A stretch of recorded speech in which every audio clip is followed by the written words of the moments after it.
Hello everybody, and welcome back to OMB Reviews. I am the critic who is a cynic. Hope you're doing well, and today I'll be doing a review of the new Zack Snyder film, Army of the Dead. I know I'm a little bit late on this one, as this film has been out for a little bit. It was released in select theaters on May 14th, and has now been out for roughly a week on Netflix. But before I go into my full review and thoughts on the movie, and also a little commentary about my previous thoughts on Zack Snyder in general, please be sure to smash the like button, hit the subscribe, and also light up the fire button if you're watching over on Odyssey. And also wanted to let you all know that the summer schedule is now out. If you want to find out more about my streaming schedule, please check out my website, ombreviews.home.blog, which hopefully this summer will be an actual .com or .org or something similar to that. But the only major change is that on Mondays and Wednesday mornings now, from 8:45 a.m. to 9:45, so about an hour or so, the Good Morning Asgard podcast show will indeed return.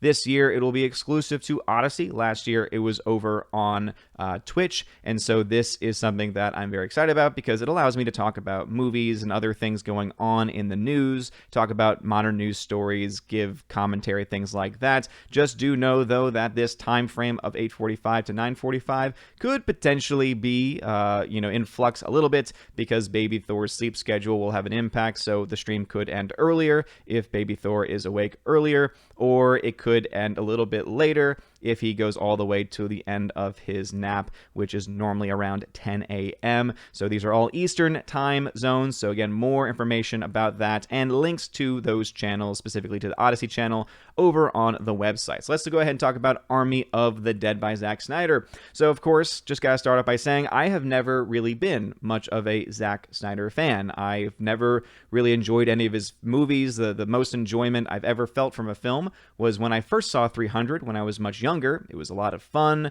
There was, really cool slow-mo action. The CGI wasn't that great, but it was, the times that we were in, and it was overall a pretty cool story with a bunch of oiled up, muscly badasses doing awesome things. The issue, of course, is that as time has gone on, and as I've revisited that movie, I've started to realize that a lot of things that I used to like about it really haven't held up. You started to notice that Zack Snyder is consistent in using a lot of the same types of shots in all of his movies, and that this slow-mo fighting style really doesn't age very well, or can get very annoying at times, and often is overused as well. And what I started to realize was that Zack Snyder is very much a style over substance person. He comes up with these really awesome, cool ideas, but then he throws so much style at it, or throws in a bunch of random story elements that don't really work or don't make a whole lot of sense, which ends up kind of destroying the overall narrative. The only film I think most people, even if they're not a fan of Zack Snyder, can go back to and say, hey, at least this was a pretty comprehensive film, would be his first film, Dawn of the Dead, or really the first film that really had a major impact on people getting to know who he was, and that was, of course, the remake Dawn of the Dead, but that was not written by him. I think even someone mentioned that it was written by James Gunn, if I'm not mistaken on that one. But let's go ahead and talk about here Army of the Dead. So this is the second attempt that Zack Snyder has made on a zombie film, and let's start off with the positive. I think that there are some really awesome and really cool story elements in this movie. I love the fact that it's dealing with a zombie apocalypse of sorts, but it's limited to this one city in Las Vegas. So I do like how it's a much smaller scope zombie film. Usually when you go into the zombie film franchise, it's normally this massive, right, the entire world or the entire country. And obviously it leaves a lot of playground to be had, but it also can sometimes make the story a little bit more bloated than it should be. Whereas this one is actually very much more, it feels a little bit more intimate, because it is dealing with just one city that has been walled off in order to contain the actual virus. Some other cool elements of the story is the fact, and of course there might be some spoiler discussions in here, so if you want to go in completely blind to this film, I would say you probably shouldn't be watching any reviews or watching any trailers, because that's always going to be the best way to go into any movie. blind to be able to enjoy it and experience it as objectively as possible.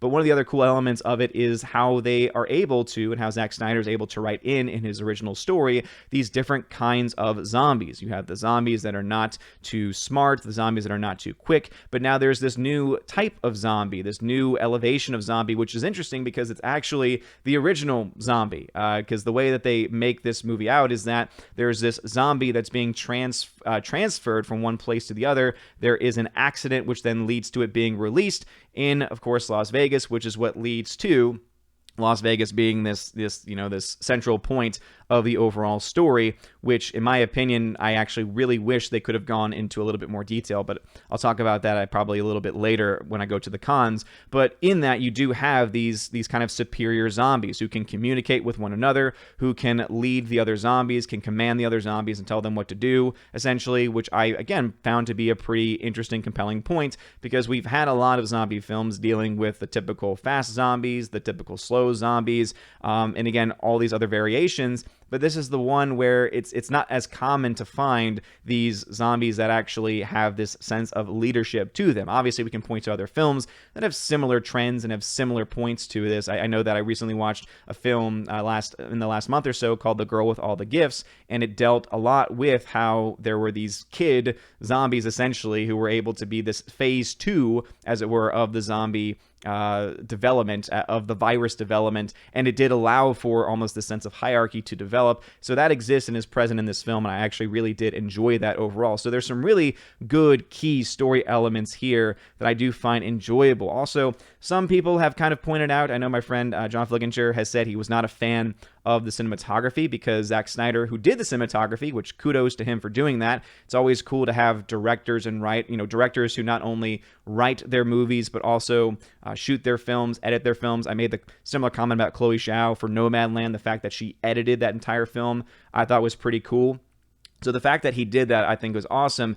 And I didn't have as much of an issue as some others had with a movie, or rather with the style of the shallow depth of field, where a lot of times it's like one part of someone's face is in focus while the other part is out of focus, and a lot of this shifting of the focus. I didn't really notice it all that much, and so therefore it didn't bother me. All I do know is that the images looked pretty clean and looked pretty great for the most part overall. And I think that some of the color choices that were made, and obviously the production design for the film also was pretty cool. The way they were able to take these different elements of Las Vegas and use them as this playground, as it were, for the film was pretty great. But those are really the only positive things that I can say about the movie, because even though there are some really cool story elements, there's also just a lot of crap garbage in there too. The film is 2.5 hours, and you all know I like long films if the film itself needs to be long, but especially I feel like in the zombie genre, having a 90 to 100 minute runtime is, I think, a little bit more appropriate. And also it often can lead to directors and writers basically creating these bloated scripts and bloated screenplays filled with a bunch of subplots that are either not that important, not that interesting, or just a downright waste of time. It's sad because in this story, you have Dave Bautista's character, who's the lead of this movie, and there's this whole subplot between him and his daughter, which, in my opinion, it was so uninspiring and so just lackluster that they could have done without it and would have been able to shave off a good 30-45 minutes of the movie, and I think it would have been a better, more clean film. I think that if they wanted to have this be a new franchise, you could potentially then have other films go into these different subplots, but in the end, you have Zack Snyder kind of doing his typical thing, where he cares more about the style of the movie, he cares more about the visuals of the film, and I think that same mindset goes into his writing too. He says, oh, this person exists, I need to create a backstory for them. Oh, this person exists, I need to create a backstory for them. How much time I spend on those backstories is gonna, be different, and I might spend more time on characters that probably shouldn't have as much time spent on, and I'll ignore others. I mean, to me, the best relationship and the most interesting relationship in the entire movie is between the person who cracks the safes and the guy who's protecting him as he's cracking the safe, right? They obviously are together for a period of time. They are able to bond. That relationship was more interesting, more believable, and compelling than the relationship between Dave Bautista and his daughter. It's crazy that you had two people who just met becoming friends, having more chemistry on screen and having a more believable backstory and connection than the actual main character of Dave Bautista and the girl that played his daughter, who is one of the most annoying characters in the movie with the decisions and the choices that she makes. You also have this really badass Coyote character who is, again, Coyote because she's the one that sneaks people into Las Vegas for whatever reasons. And that also brings up the other issue I have with the movie, is that the movie clearly does have a lot of these political undertones. And I know in a recent interview, Zack Snyder made a comment about how there's this wall around the city. They had to build this wall, and therefore they were able to make these connections with the previous administration in America. And he says that it was only after the fact that they really made that connection. They didn't make the choice to try and have it be a political narrative in the first place. But I don't really buy that completely, because when you have a film where you have characters who are clearly, many of them, of Hispanic heritage, and you also have characters that are given the title of Coyote and are sneaking people in and out, and you have refugee camps and all these other things, there's a very clear message here about immigration status. There's also a lot of times they go to the television and they talk about Congress doing various actions, voting on whether or not to nuke this this city of Las Vegas, and whether or not they deserve life, and do zombie lives matter kind of thing. And I don't know. It just seems a little bit too on the nose with the political messaging. And I don't like when films that could be complete escapism, could be completely in this own unique separate universe, decide instead to go, even if just briefly and even just as like an offhand comment, bring those things in. I mean, at one point in the movie, they say you have more rights here in the zombie city, in the zombie land, essentially, than you do in America. And I was just like, that's the kind of commentary that no one's really looking for. Most moviegoers don't go to see a film to be preached to. Now, luckily, those moments are very limited. There's only a couple of times where we really feel like there's those political commentaries being made, but they are noticeable, at least for me. And as I said, I obviously do have a bias here, and I tried to go in with as open a mind as possible. And I remember that I did think that Dawn of the Dead, his remake in 2004, his debut film, was actually pretty good. But I think that looking back to it, a lot of the reason why that film was as good as it was is not necessarily because of him at the helm of the movie, but rather because of those around him. As you can see, the screenplay for that film was by James Gunn. He was not a producer on the movie. So you had some people that would have had more experience in the production role. He probably had some constraints put on him. Obviously, there's going to be elements of visions, right? There's going to be elements of visions that a director is going to be able to keep in the role of director. But when you are in the role of producer and writer and editor and cinematographer, you obviously have a lot more control. And what we've seen is that when Zack Snyder has full control and full reign, he tends to just go overboard and, as I said, focus on style over substance. Overall, though, I think Army of the Dead is a middle-of-the-road type movie. I think that if you're a zombie fan, a zombie aficionado, that you probably will find a lot to enjoy in this movie. There's a lot of fun zombie scenes and zombie kills and things like that. So if that's the kind of thing that interests you, and you can just turn your brain off to story elements and other things like it, hey, you might be able to enjoy it if you can sit through 2.5 hours of that. For others, though, I think that many, and I feel like the response has been rather mixed. I think that a lot of the hardcore Zack Snyder fans are of course defending it because he could do anything and they will defend it. I'm sure many of them would still also defend the film with Baby Doll back in the day, right? With I forget the name of it because I honestly just don't care at all about it. Sucker Punch is the name of that movie. And I'm sure there's people that still defend that. And I just don't personally think that movie is at all good or has any real redeeming qualities whatsoever, unless you're the person who says, well, I like to look at the pretty girls. And it's like, well, okay, well, that just isn't a good enough explanation or definition or defense of a movie if all you have is eye candy, especially. I just, again, don't really like that. So yeah, mixed bag here. If I had to give this film a grade, I'd probably give it a C-. Definitely a C range movie. I think there are some really cool story elements. I think that the cinematography is fine. There's a lot of good objective elements, but the most interesting parts of the entire movie, in my opinion, are the very beginning. Where does the zombie actually come from? They never really go into that detail. That would have been a cool story to go into. And then the second thing that's more interesting is the relationship between the safecracker and the guy that's protecting him. Again, I think that it's kind of sad in your writing when those smaller characters end up being more compelling and having a more interesting story than the main characters, who are the main driving force of which you're spending most of your narrative time on in the first place. And of course, also the different other positive is the different zombie elements, zombie hierarchies that they create here, I also think are pretty cool. And the CGI tiger that they have in the film, who's supposed to be one of Siegfried and Roy's tigers that had survived and obviously now is his own like zombie-esque character. I thought that was fine. The CGI for it was fine. It wasn't the worst CGI I've seen. It wasn't the best CGI I've seen. But, you know, there were a couple of funny moments with that, and there are a couple of entertaining films to be found in the movie, and some decent performances from people. I don't think Dave Bautista is that talented of a guy. I think I was talking about this with John Flickinger as well. He said it seems almost as if this role was made for The Rock, and The Rock just wasn't available or didn't want to do it. And they were like, well, I guess Dave Bautista is another big guy, but just not as compelling as an actor, not as big of a name, not someone that's going to really get a lot of people into the seats. And so, yeah, it'll be interesting to see how this film does as far as the number of views on Netflix, which obviously we have to depend on Netflix for that,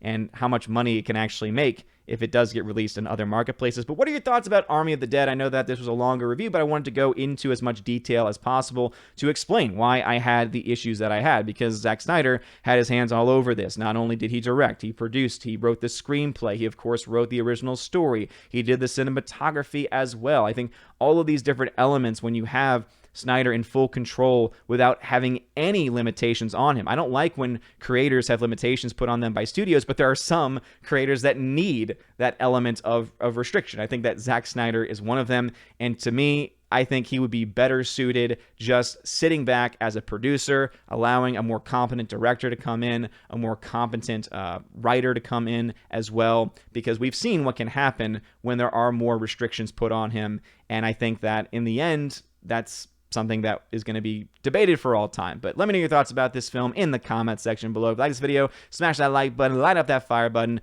If you're watching over on Odyssey, I also upload these videos over on minds.com as well. You can find links in the description of this video to all of those places, and also links to find out how to support the channel. You guys are all amazing and beautiful people. The new summer schedule will indeed start next week on Monday with the Good Morning Asgard podcast. So check out the website for more information about that. You guys are amazing and beautiful people. I hope you all have a wonderful day, and as always, God bless.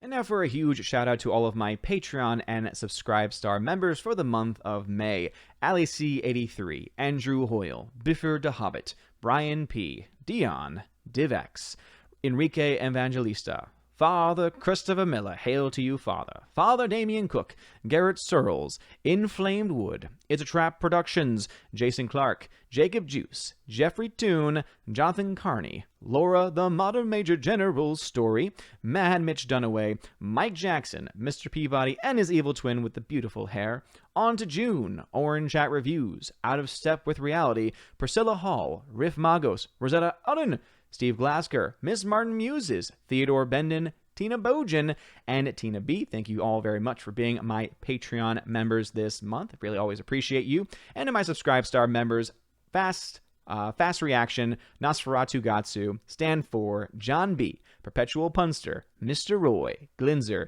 J. Alex McCarthy Jr., Dean Heiss, the new number 2, J-Rod, the Beer Guru, Nevadanji Adams, and ZK Man. Thank you very much for supporting me on Subscribestar, and if you want your name shouted out at the end of every video and live stream, please consider joining on Patreon or Subscribestar. And if you join at some of the higher levels, you get access to things like giveaways, where every month I do giveaways of 4K titles, steelbooks, and Blu-rays. And again, more information can be found over on Patreon and Subscribestar. And at the higher levels, you also get access to an exclusive bi-monthly podcast. Depending on our schedules, we at least get one long podcast out. We try and get 2 podcasts out as often as we possibly can every single month with John the Flick Pick Flickinger. So again, check out more information. And if you are at the Chosen of Valhalla level, which is the highest level available, you not only get all of those things, you also get in your first month a free t-shirt and also access to the Chosen of Valhalla live stream, where I have my Chosen on a stream talking, asking questions, answering questions, talking about movies and anything that they want to talk about. So if all that stuff sounds like fun to you, check out those links below and support the channel in whatever way you can. I do appreciate you, whether you are a member, whether you are a supporter on Patreon, Subscribestar, or whether you are simply supportive in general, leaving comments and likes. I really greatly appreciate it. You guys are all amazing, beautiful people. Have a wonderful day. And as always, God bless.